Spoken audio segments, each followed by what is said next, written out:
been just 6 months and a week since October the 7th.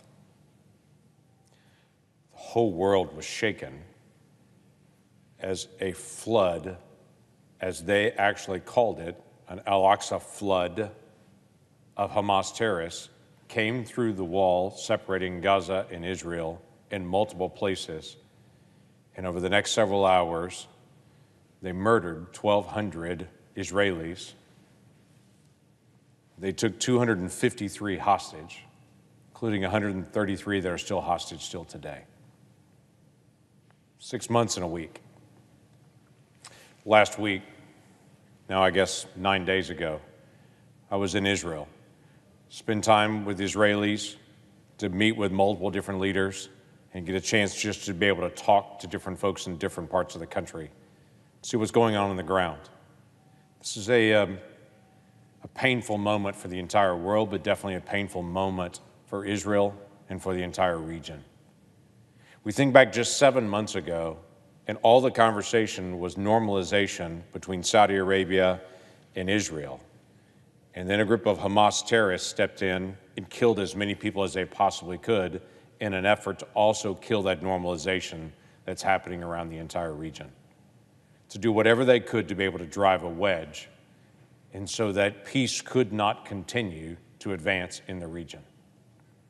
What's happened since then has been painful for the entire world to watch, but it's been really painful for the people of that region more than anyone else.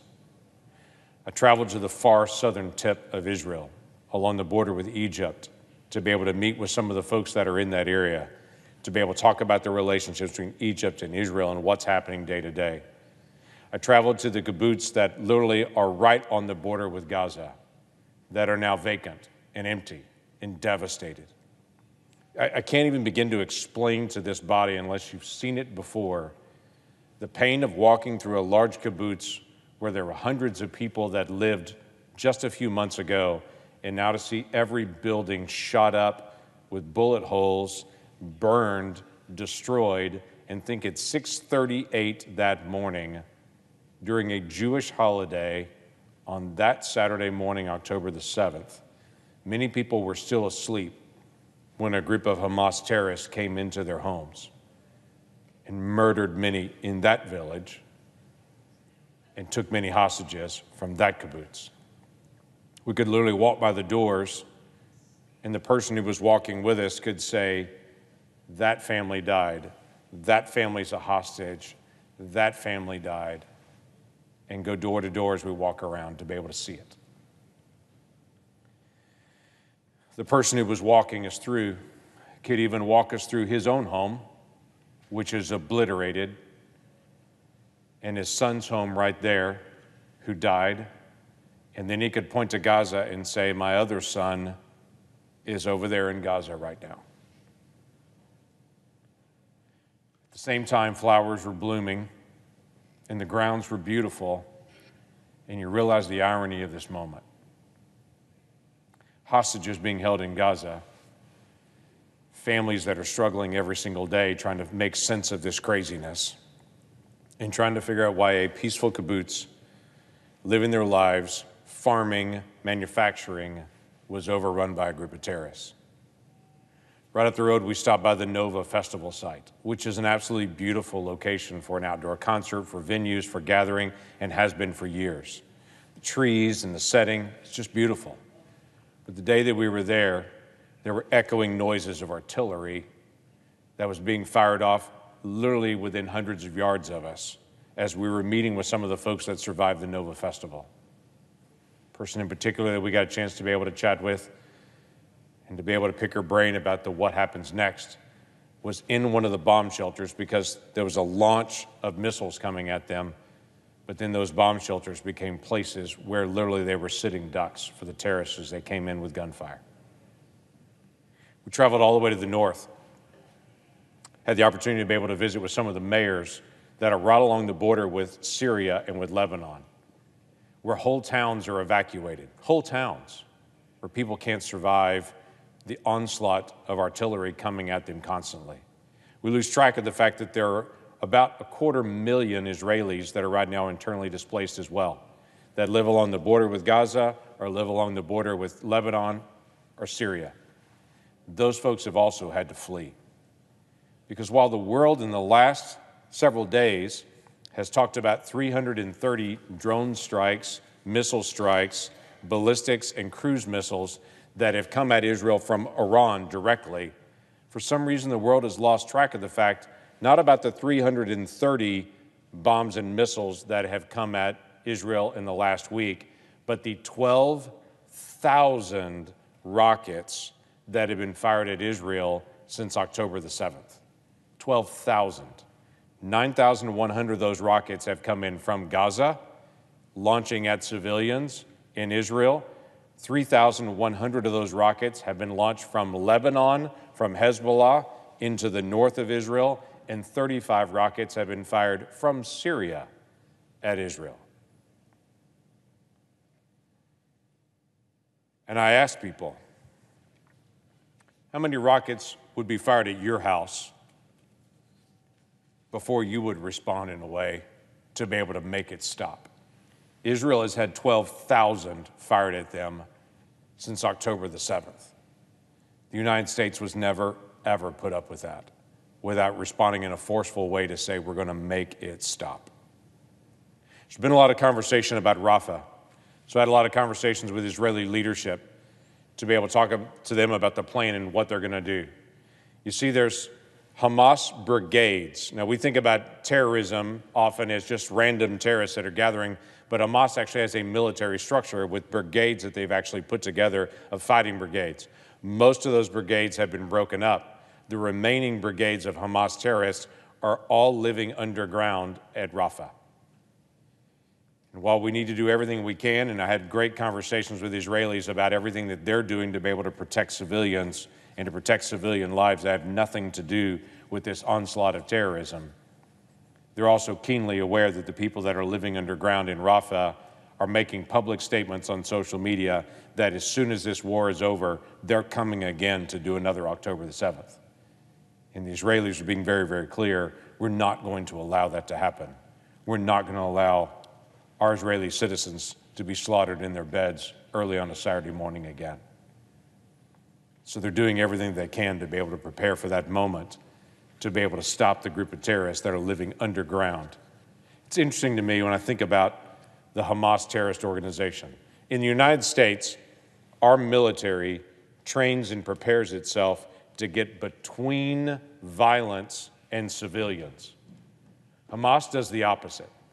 Hamas actually trains and equips to put civilians between its military and violence. They put the civilians on the top layer while the safe shelters underground are occupied by the terrorist armies. Stunning to me, just the mental difference between the two and how jarring that really is. Interesting conversations I had with some of the Israeli leadership as well, just to be able to chat with them and to say, you can't eliminate Hamas by trying to be able to attack them over and over and over again, to be able to eliminate all people that think like Hamas and that are actually a part of Hamas. And their response was interesting to me. Their response was, we fully understand we're not going to obliterate everyone that's in Hamas. We want to stop the threat that's coming at us, but we understand that there'll be members of Hamas in the future that will still think that way. And their response to me was, there are still Nazis in the world right now. There are still people that claim to be a Nazi or a neo-Nazi right now. But the difference is they don't run Germany. And their first goal was, we want to end Hamas's rule, a terrorist organization having the capacity to run the entity right next door to us. We understand that there'll still be people that think like that, but we want to show them there is a better way. We still want to be able to have peace with our neighbors. You see, this connection between Hezbollah and Syria and Hamas is Iran's plan and has been for a long time to build what they're calling a ring of fire around Israel.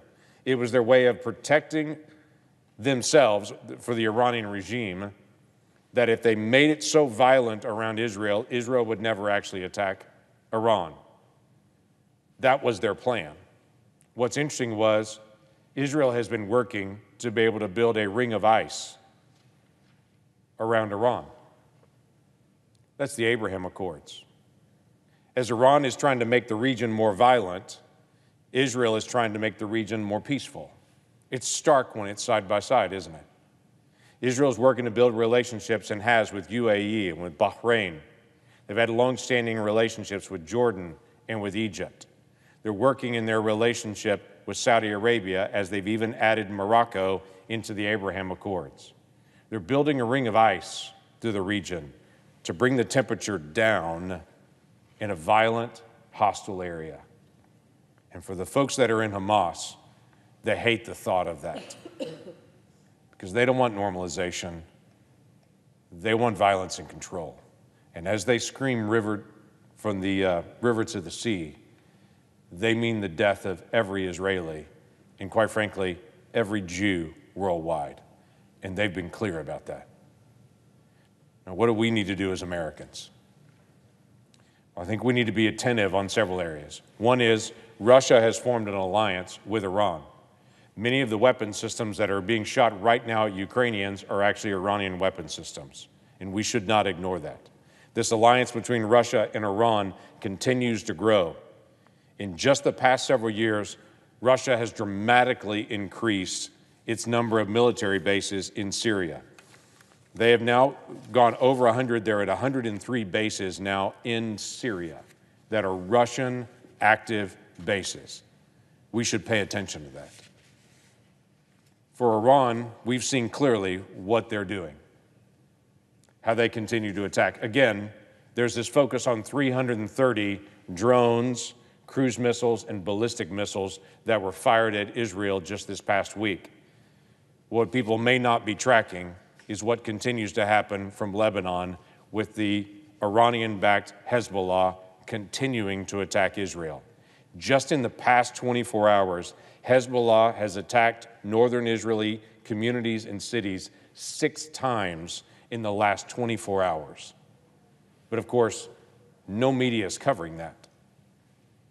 But if you're in one of the communities that's now vacant in northern Israel, and that they've fled and they're living in hotels or with relatives or fled to some other location from northern Israel, they're keenly aware of what continues to happen there.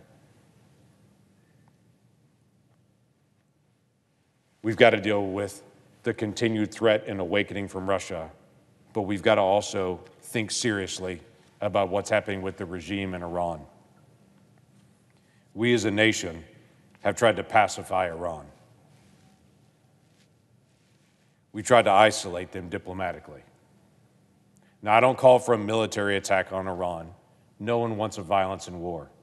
We're not interested in our sons and daughters being involved in another conflict. But to think that Iran is going to suddenly be peaceful when a regime is intent on trying to destroy Israel at the time should awaken all of us to the reality of where Iran really is.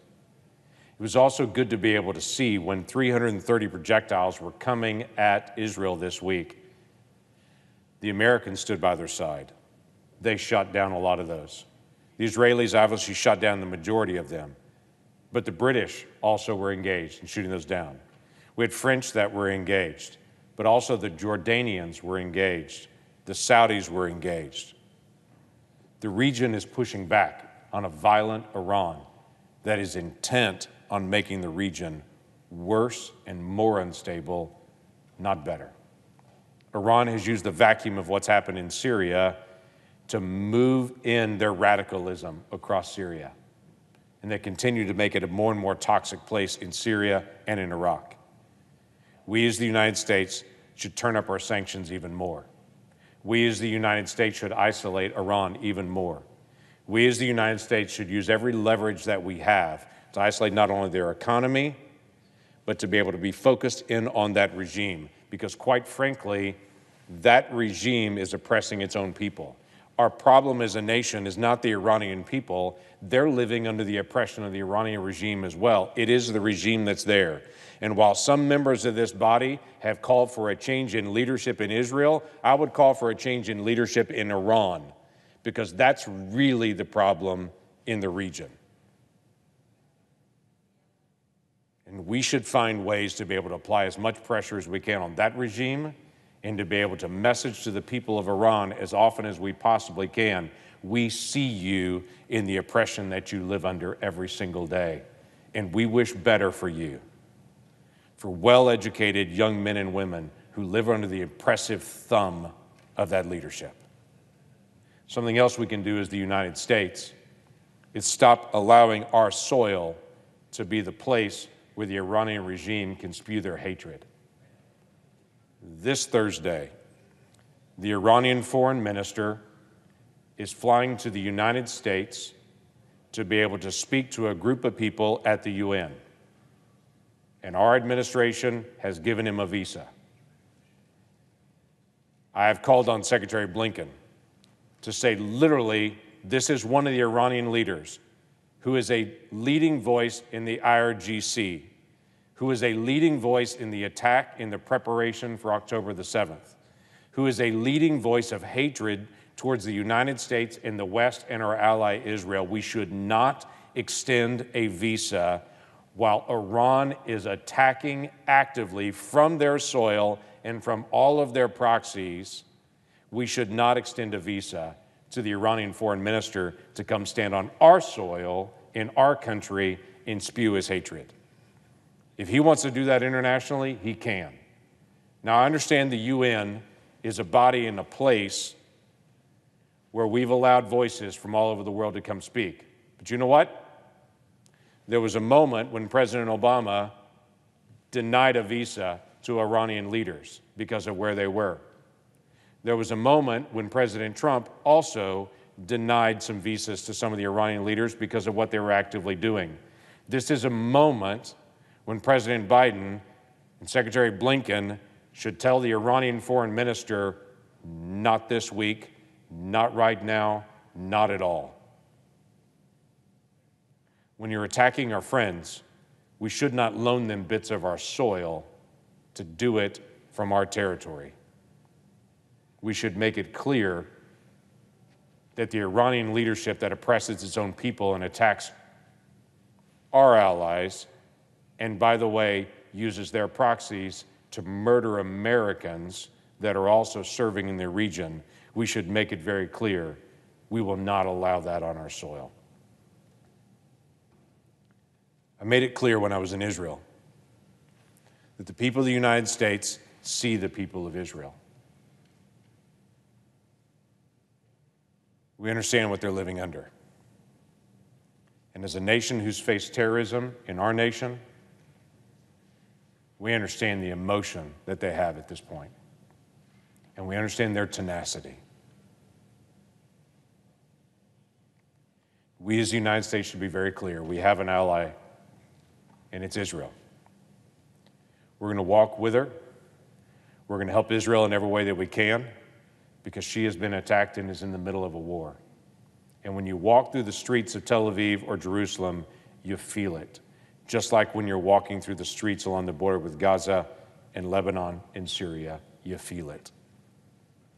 They're ready for peace. And Israel is actively building a ring of ice in the region to bring down the temperature of the region, to push back directly on Iran's ring of fire. We as a nation should be clear on which one we support. Those that are bringing peace or those that are bringing violence and hatred. We should make that continually clear and continue to be able to act on it diplomatically, and when we need to protect our allies in every way we can, like we did this week with Israel. Let's pray for the peace of Jerusalem, but let's also stand by her. With that, I yield the floor.